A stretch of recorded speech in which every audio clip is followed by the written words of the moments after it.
쉬운 성경 출애굽기 7장. 여호와께서 모세에게 말씀하셨습니다.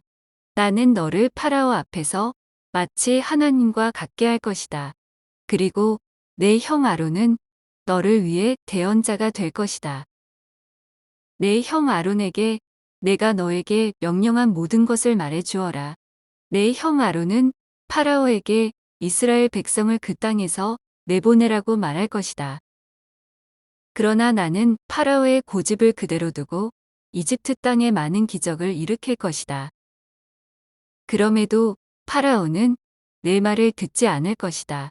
그때 내가 더 큰 능력으로 이집트에 무서운 벌을 내리고 그런 다음에 내 백성 이스라엘을 각 무리대로 이집트 땅에서 인도해 낼 것이다.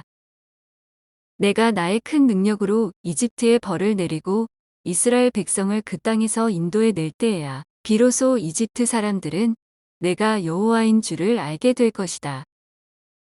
모세와 아론은 여호와께서 명령하신 대로 했습니다. 모세와 아론이 파라오에게 말을 했을 때 모세의 나이는 80살이었고 아론의 나이는 83살이었습니다. 여호와께서 모세와 아론에게 말씀하셨습니다. 파라오가 너희에게 기적을 요구할 것이니 그러면 모세는 아론에게 지팡이를 파라오 앞에 던지라고 말하여라. 그 지팡이가 뱀으로 변할 것이다. 그리하여 모세와 아론은 여호와께서 명령하신 대로 파라오 앞으로 나아갔습니다. 아론은 자기 지팡이를 파라오와 그 신하들 앞에 던졌습니다. 그러자 지팡이가 뱀으로 변했습니다. 그때 파라오도 자기의 지혜로운 자들과 마술사들을 불렀습니다. 이집트의 마술사들도 마술을 부려 똑같은 일을 했습니다. 그들이 자기 지팡이를 땅에 던지자 그 지팡이들이 뱀으로 변했습니다. 하지만 아론의 지팡이가 그 뱀들을 잡아먹었습니다. 그러나 파라오는 고집을 부리며 모세와 아론의 말을 듣지 않았습니다. 여호와께서 말씀하신 그대로였습니다. 여호와께서 모세에게 말씀하셨습니다. 파라오는 고집이 세서 백성을 내보내려 하지 않는다. 아침에 파라오가 나일 강으로 나올 것이니 너는 가서 강가에서 그를 만나라. 뱀으로 변했던 지팡이를 가지고 가거라. 그에게 이렇게 말하여라. 히브리 사람들의 하나님 여호와께서 나를 왕에게 보내셨습니다. 주님께서 내 백성을 광야로 보내서 나를 예배할 수 있게 하라고 말씀하셨지만 지금까지 왕은 이 말씀을 듣지 않았습니다. 그러므로 여호와께서 이 일로 그분이 여호와라는 것을 왕에게 알게 할 것이라고 말씀하십니다. 보십시오. 내 손에 있는 이 지팡이로 내가 나일 강에 물을 치겠습니다. 그러면 나일 강이 피로 변할 것입니다.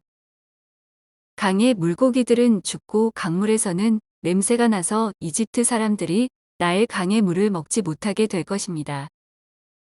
여호와께서 모세에게 말씀하셨습니다. 아론에게 지팡이를 들어 이집트의 모든 강과 운하와 연못과 늪을 향해 손을 뻗으라고 하여라. 이집트 모든 땅의 물이 변하여 피가 될 것이다. 나무 그릇이나 돌 항아리에 있는 물까지도 피로 변할 것이다. 그리하여 모세와 아론은 여호와께서 명령하신 대로 했습니다. 아론은 지팡이를 들어 파라오와 그 신하들이 보는 앞에서 나일 강의 물을 쳤습니다. 그러자 나일 강의 물이 모두 피로 변했습니다. 나일 강의 물고기들이 죽고 강에서 냄새가 나기 시작했습니다. 그래서 이집트 사람들은 그 물을 마실 수가 없었습니다. 이집트 모든 땅이 피로 가득 찼습니다. 이집트의 마술사들도 마술을 부려 똑같은 일을 했습니다. 그러자 파라오는 더욱 고집스러워져서 모세와 아론의 말을 듣지 않았습니다. 모든 일이 여호와께서 말씀하신 대로 일어났습니다. 파라오가 몸을 돌이켜 왕궁으로 돌아갔습니다. 그는 모세와 아론이 한 일을 무시해버렸습니다. 이집트 사람들은 나일 강의 물을 마실 수가 없었습니다. 그래서 모든 이집트 사람들은 마실 물을 얻기 위해 나일 강가에 우물을 팠습니다. 여호와께서 나일 강에 물을 피로 변하게 하신 지 7일이 지났습니다.